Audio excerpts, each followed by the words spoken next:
সুন্নি অথবা আমি ওহাবি, ওই দিনাজপুর, আমার বাড়ি ব্রাহ্মণবাড়িয়া, দিনাজপুরের একজনের সাথে আমার দ্বন্দ্ব, অথচ ওর সাথে আমার দ্বন্দ্ব ব্যক্তিগত নয়, পারিবারিক নয়, তাহলে অবশ্যই এটা কি ইসলামিক কোনো একটি বিষয় সংক্রান্ত।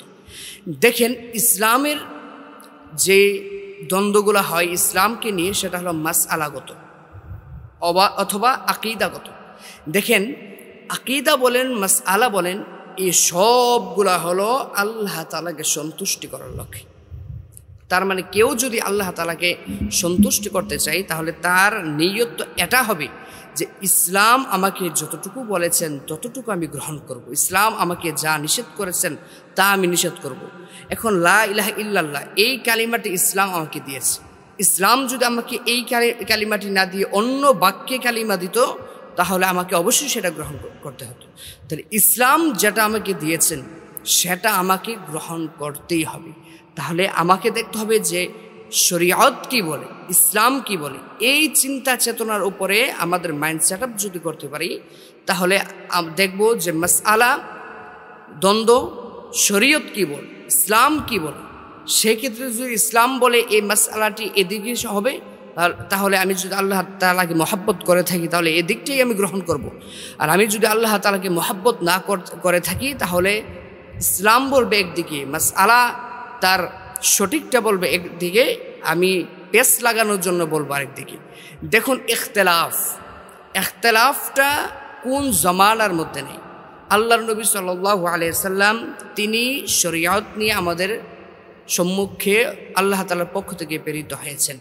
আল্লাহর নবী সাল্লাল্লাহু আলাইহি সাল্লাম তিনি নিজ থেকে কোনো কিছুই বলতেন না, বরং আল্লাহ তাআলা ওয়াহির মাধ্যমে কখনো ডিরেক্ট কখনো ইনডিরেক্ট আল্লাহর নবীকে জানিয়ে দিতেন।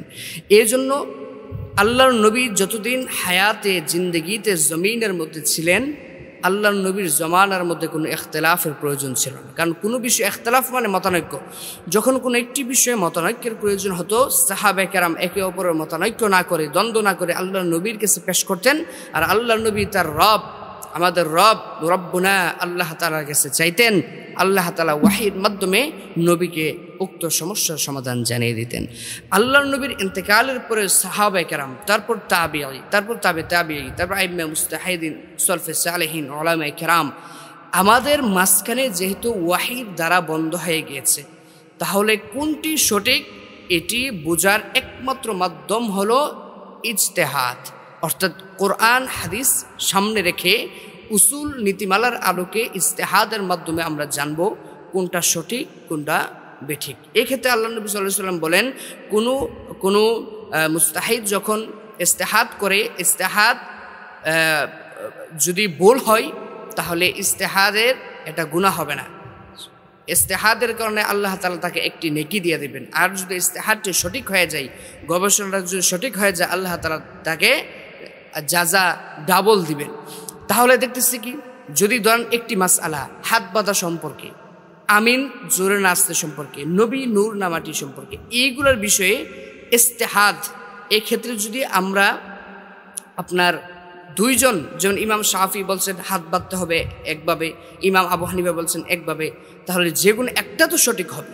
ধরেন আবু হানিফা রাহিমাহুল্লাহটা যদি সঠিক হয়, ইমাম শাফিরটা বেঠিক হবে। আর ইমাম শাফিরটা যদি সঠিক হয়, ইমাম আবু হানিফারটা বেঠিক হবে।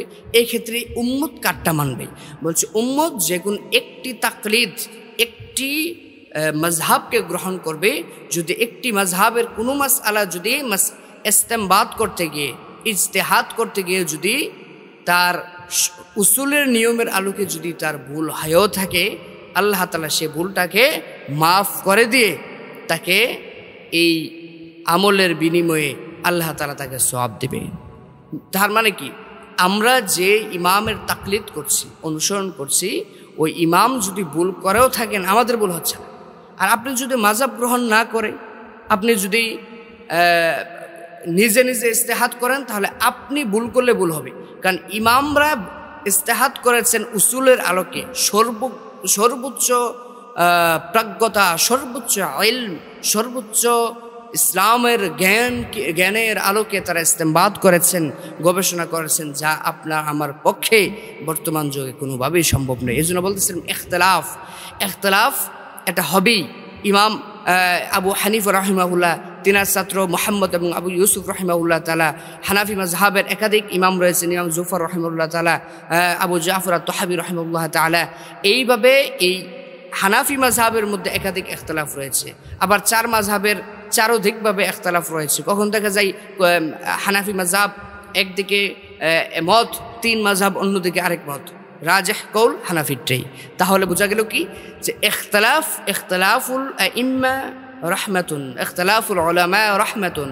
উলামায়ে কেরাম ইখতিলাফ, উলামায়ে কেরামের মতানৈক্য সেটা রহমত, দোষের কিছু নয়। সাহাবায়ে কেরামের মাঝখানে বিভিন্ন ইখতিলাফ হয়েছেন। হযরত আলী এবং হযরত উসমান রাদিয়াল্লাহু তাআলা, হযরত ওসমান এবং হযরত মুআবিয়া রাদিয়াল্লাহু তাআলা আনহুর যে হযরত আলী এবং মুআবিয়া রাদিয়াল্লাহু তাআলা আনহুর মাঝখানে যে কিছু ভুল বুঝাবুঝি হয়েছিল, এগুলা ইজতিহাদ, এগুলা গবেষণা। আপনি কি বলতে পারবেন হযরত আলী সঠিক, মুআবিয়া বেঠিক, অথবা মুআবিয়া রাদিয়াল্লাহু আনহু তিনি সঠিক, হযরত আলী বেঠিক? নো, এইভাবে কখনোই বলা সম্ভব নয়। এজন্য সাহাবায়ে কেরামের মাঝখানে এই ইখতিলাফ হয়েছেন। সাহাবের পর তাবিগণ, তাবিদের মাঝখানে ইখতিলাফ, তাবিগণ ইখতিলাফ।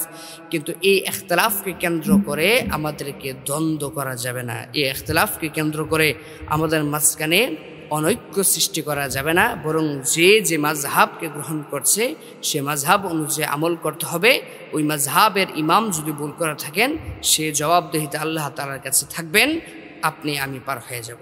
এজন্য আমাদের ইখতিলাফ থেকে আমাদেরকে ইখতিলাফ আদবের সাথে সেগুলো গ্রহণ করতে হবে। যেমন ইমাম আবু জাফর আত-তাহাবি রাহিমাহুল্লাহ তাআলা হানাফি মাযহাবের অনেক বড় বিখ্যাত একজন ইমাম, ফকিহ, মুহাদ্দিস ছিলেন।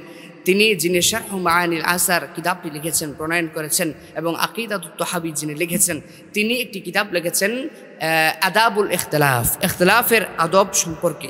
যে ইখতিলাফ করলেই হয় না, বরং ইখতিলাফের মধ্যে সর্বোচ্চ আল ইখতিলাফু মাআল আদাব, ইখতিলাফ করতে হবে আদবের সাথে। আদব ছাড়া যদি কেউ কটাক্ষ করে কোনো ইখতিলাফ করে, তাহলে সেটা ইখতিলাফের অন্তর্ভুক্ত হয় না, সেটা ফাসাদের অন্তর্ভুক্ত হয়ে যায়।